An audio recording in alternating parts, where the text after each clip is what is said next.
Prière et adoration.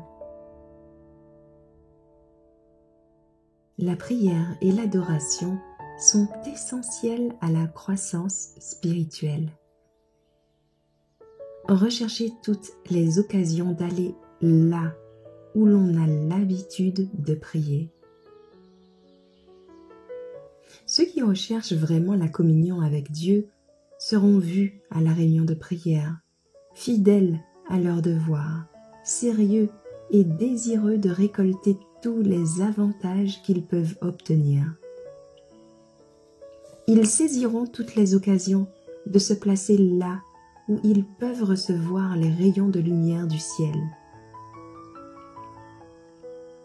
La prière privée, la prière en famille, la prière dans les rassemblements publics pour le culte de Dieu. Tout cela est essentiel et nous devons vivre nos prières. Nous devons coopérer avec Christ dans son œuvre. Dans nos réunions de dévotion, nos voix doivent exprimer par la prière et la louange notre adoration du Père céleste, afin que tous sachent que nous adorons Dieu dans la simplicité et la vérité, et dans la beauté de la sainteté. Que les petites compagnies se réunissent le soir, à midi ou dans la matinée, tôt le matin pour étudier la Bible, qu'ils aient une saison de prière, afin qu'ils soient fortifiés, éclairés et sanctifiés par le Saint-Esprit. Ce travail, Christ peut et veut le faire accomplir dans le cœur de chaque travailleur. Si vous-même ouvrez la porte pour recevoir, une grande bénédiction viendra à vous. Des anges de Dieu seront dans votre assemblée. Vous vous nourrirez des feuilles de l'arbre de vie. Quel témoignage vous pouvez apporter de la connaissance affectueuse que vous faites de vos compagnons de travail en ces saisons précieuses où vous recherchez la bénédiction de Dieu. Que chacun raconte son expérience avec des mots simples. Cela apportera plus de réconfort et de joie à l'âme que tous les agréables instruments de musique que l'on pourrait introduire dans l'Église. Le Christ entrera dans vos cœurs.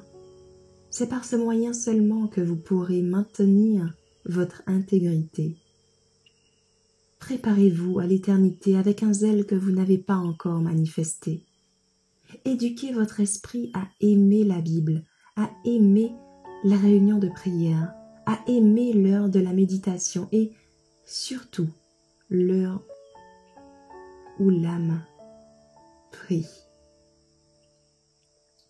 Devenez d'esprit céleste si vous voulez vous unir au cœur céleste dans les demeures d'en haut. Lorsque l'Esprit de Dieu agira sur le cœur, nettoyant le temple de l'âme de ses souillures dues à la mondanité et à l'amour du plaisir, tous seront présents à la réunion de prière, fidèles à leur devoir, désireux de récolter tous les avantages qu'ils peuvent en tirer. L'ouvrier fidèle au maître saisira toutes les occasions de se placer directement sous les rayons de lumière du trône de Dieu, et cette lumière se reflètera sur les autres.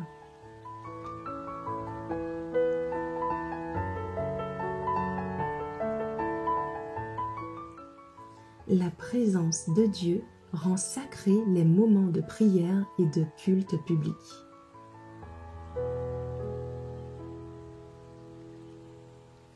La véritable révérence envers Dieu est inspirée par le sentiment de sa grandeur infinie et la prise de conscience de sa présence.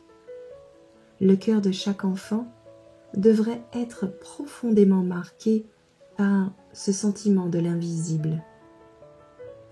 Il faut apprendre à l'enfant à considérer comme sacré l'heure et le lieu de la prière et les services du culte public, parce que Dieu s'y trouve. Et à mesure que la révérence se manifeste dans l'attitude et le comportement, le sentiment qu'il inspire s'approfondit.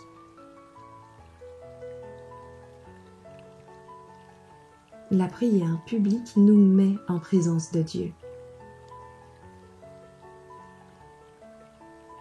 La prière, qu'elle soit offerte en assemblée publique, à l'autel familial ou en secret, place l'homme directement en présence de Dieu.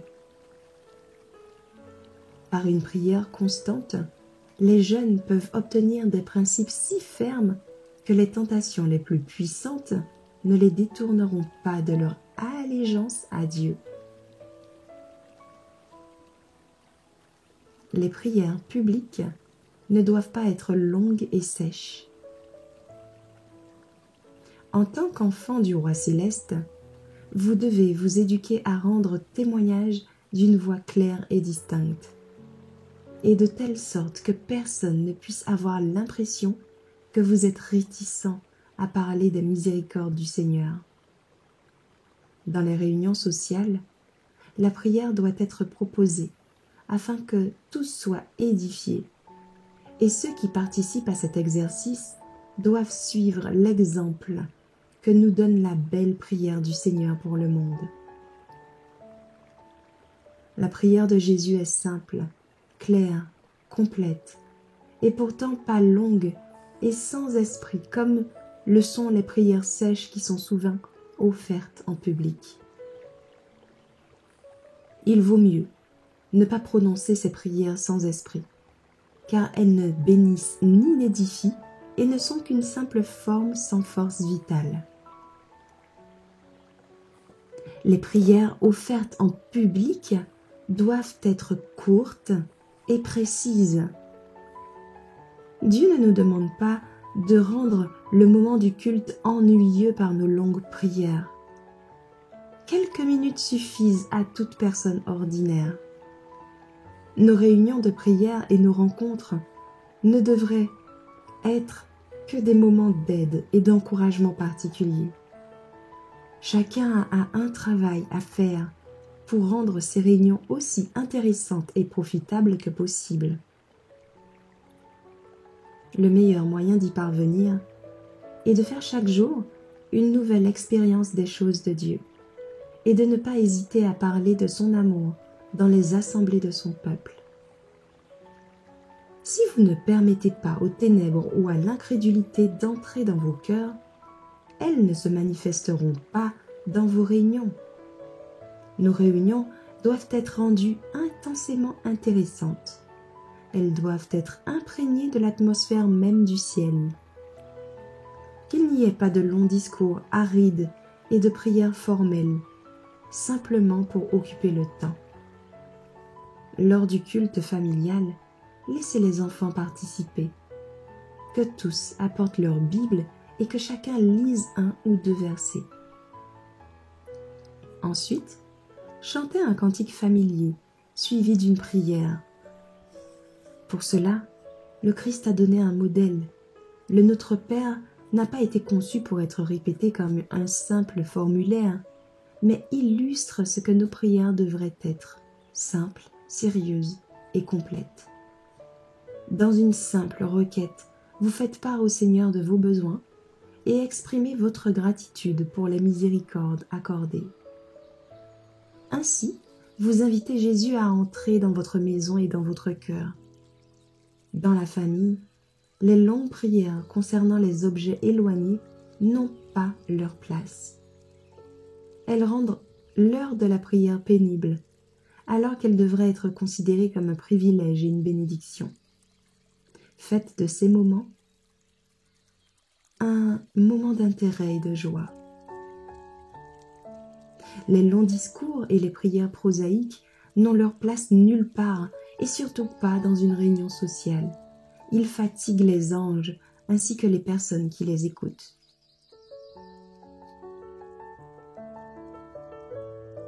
Nos prières doivent être courtes et aller droit au but.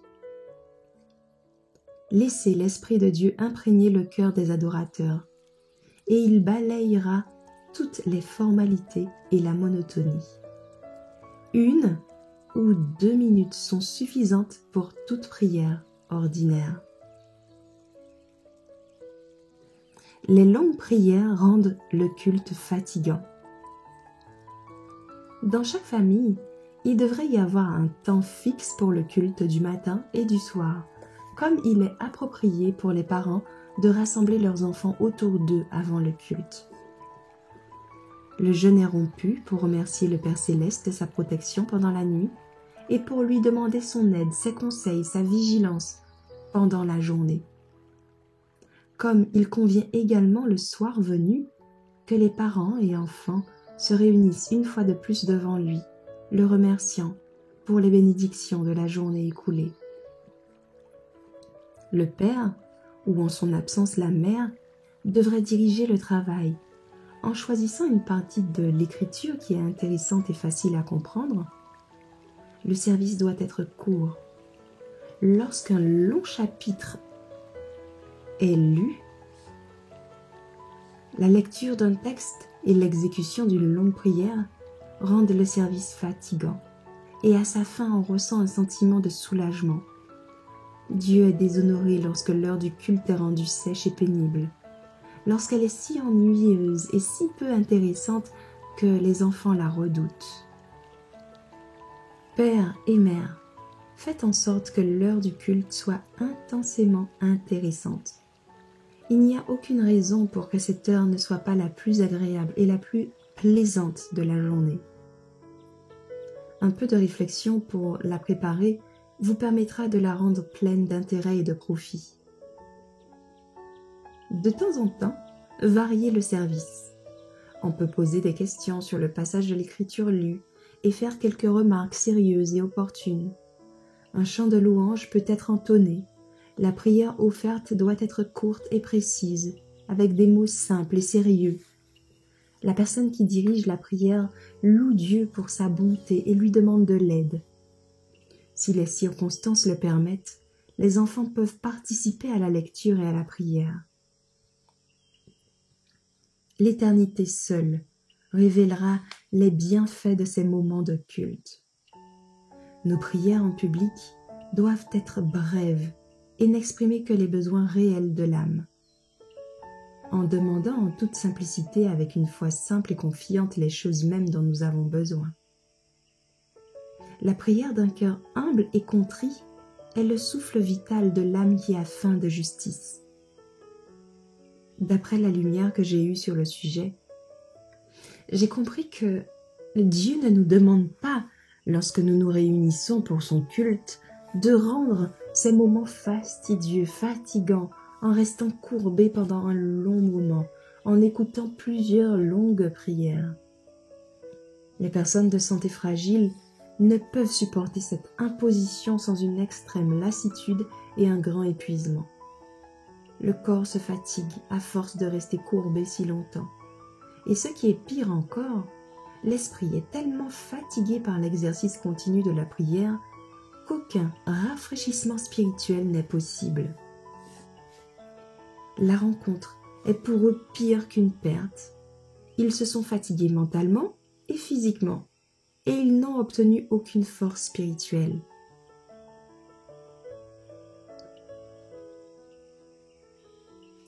Les réunions de prière ne doivent pas être fastidieuses. Si possible, tous doivent être promptes et à l'heure prévue. Et s'il y a des retardataires qui ont une demi-heure ou même un quart d'heure de retard, il ne faut pas attendre. S'il n'y a que 2 personnes présentes, elles peuvent réclamer la promesse. La réunion doit s'ouvrir à l'heure prévue, si possible, qu'il y ait peu ou beaucoup de participants.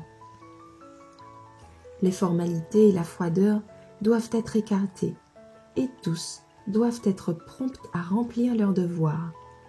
Dans les occasions courantes, la prière ne doit pas durer plus de 10 minutes. Après un changement de position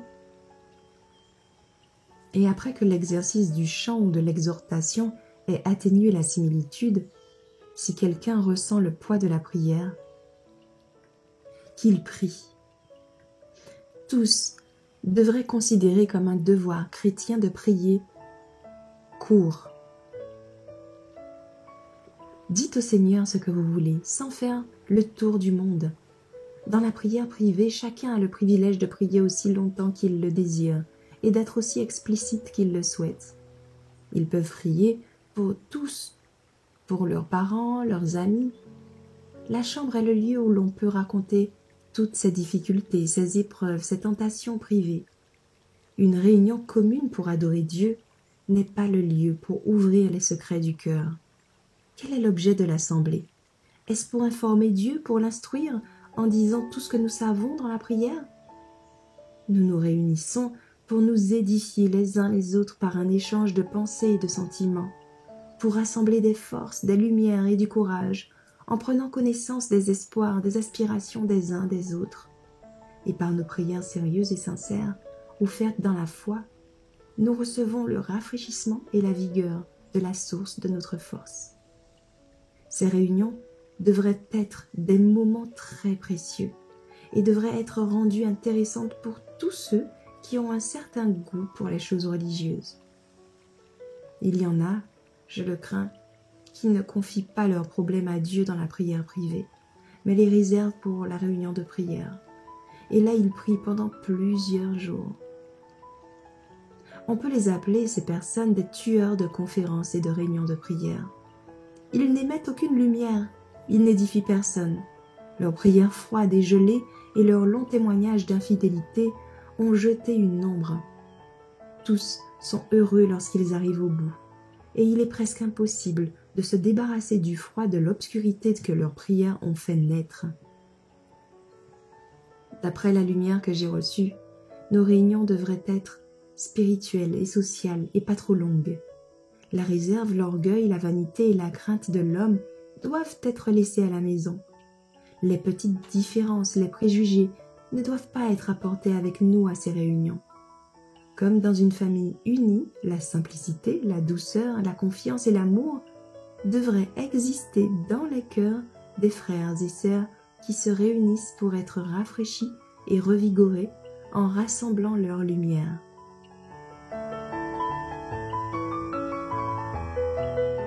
Les prières publiques doivent être prononcées distinctement et clairement.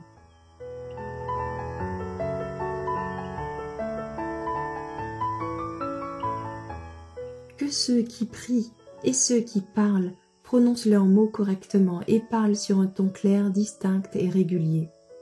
La prière, si elle est bien faite, est une puissance pour le bien.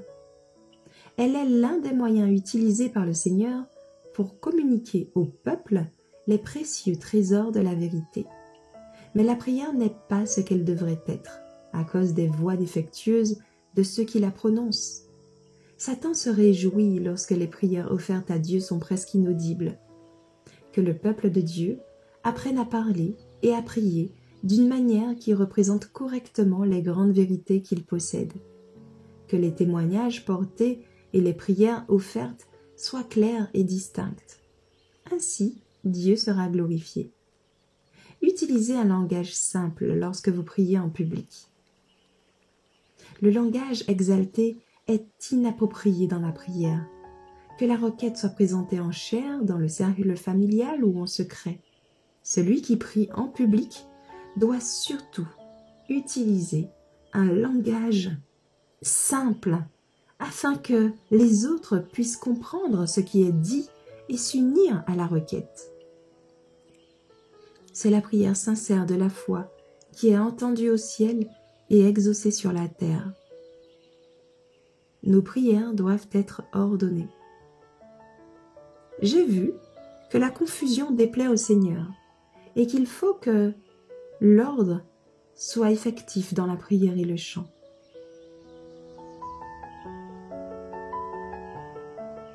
Nous ne devrions pas venir dans la maison de Dieu pour prier pour nos familles, à moins qu'un sentiment profond ne nous y conduise, tandis que l'Esprit de Dieu nous guide. En général, l'endroit approprié pour prier pour nos familles est l'autel familial.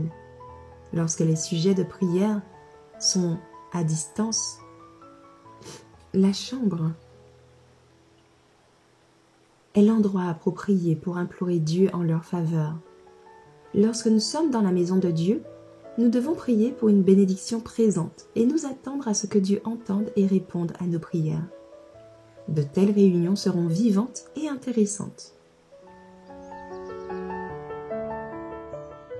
Dieu doit être approché avec révérence dans la prière. Certains pensent que c'est une marque d'humilité de prier Dieu d'une manière commune, comme il parlait avec un être humain. Ils profanent son nom en mêlant inutilement et irrévérencieusement à leur prière les mots « Dieu Tout-Puissant ». Des mots terribles et sacrés qui ne devraient jamais franchir les lèvres si ce n'est à voix basse et avec un sentiment de crainte. C'est notre privilège de nous agenouiller lorsque nous prions en public. Que ce soit en public ou en privé, il est de notre devoir de nous agenouiller devant Dieu lorsque nous lui adressons nos requêtes. Ce geste montre notre dépendance à l'égard de Dieu. D'après la lumière qui m'a été donnée, il serait agréable à Dieu que les ministres se prosternent dès qu'ils montent en chair et demandent solennellement l'aide de Dieu. Quelle impression cela ferait-il? Il y aurait de la solennité, de la crainte chez les gens. Leur ministre est en train de communier avec Dieu. Il s'engage envers Dieu avant d'oser se tenir devant le peuple. La solennité repose sur le peuple et les anges de Dieu sont amenés tout près. Les ministres doivent se tourner vers Dieu dès qu'ils entrent dans le lieu et dire ainsi à tous: Dieu est la source de ma force. Dieu est la source de ma force. Lorsque le ministre entre, il doit avoir une attitude digne, solennelle. Il doit se prosterner dans une prière silencieuse dès qu'il monte en chair et demander sincèrement l'aide de Dieu. Quelle impression cela produira! Il y aura de la solennité, de la crainte chez les gens. Leur ministre est en train de communier avec Dieu. Il s'engage envers Dieu avant d'oser se présenter devant le peuple. La solennité repose sur tous, et les anges de Dieu sont amenés tout près. Tous les membres de l'assemblée qui craignent Dieu doivent aussi, la tête inclinée, s'unir à lui dans une prière silencieuse, afin que Dieu honore la réunion de sa présence et donne de la force et de sa vérité proclamée par des lèvres humaines. Lorsque la réunion est ouverte par la prière, tout genou doit fléchir en présence du Saint, et tout cœur doit s'élever vers Dieu dans une dévotion silencieuse. Les prières des adorateurs fidèles seront entendues, et le ministère de sa parole sera efficace. L'attitude inerte des adorateurs dans la maison de Dieu est une grande raison pour laquelle le ministre n'est pas plus productif de bien. La mélodie des chants déversés par de nombreux chœurs dans une expression claire et distincte est un des instruments de Dieu dans l'œuvre du salut des âmes. Tout le service doit être conduit avec solennité et crainte, comme en la présence visible du maître des assemblées, tant dans le culte public que dans le culte privé. Nous avons le privilège de nous agenouiller devant Dieu lorsque nous lui adressons nos requêtes. Jésus, notre exemple, se mit à genoux et pria. Il est rapporté que ses disciples, eux aussi, se mirent à genoux et prièrent. Acte 9, verset 40. Paul a déclaré: « Je fléchis les genoux devant le Père de notre Seigneur Jésus-Christ. » Éphésiens 3, verset 14. En confessant devant Dieu les péchés d'Israël, Esdras s'est agenouillé. Et on peut le lire en Esdras 9, verset 5. Daniel se mettait à genoux 3 fois par jour et priait et rendait grâce à Dieu. Daniel 6, verset 10.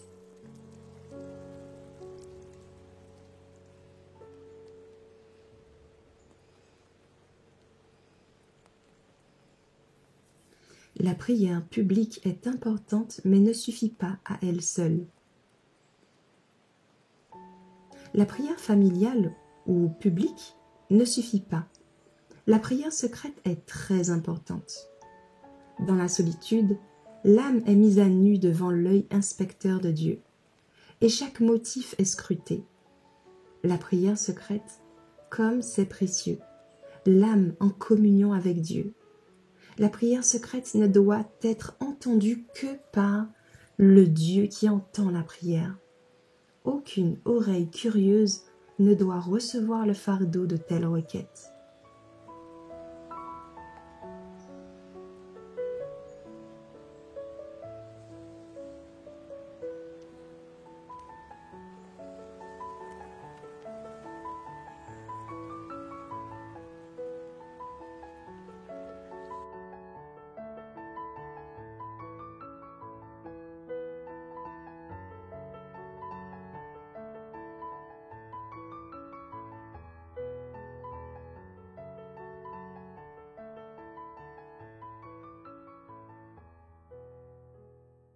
Merci d'avoir écouté cette présentation avec lereste.org.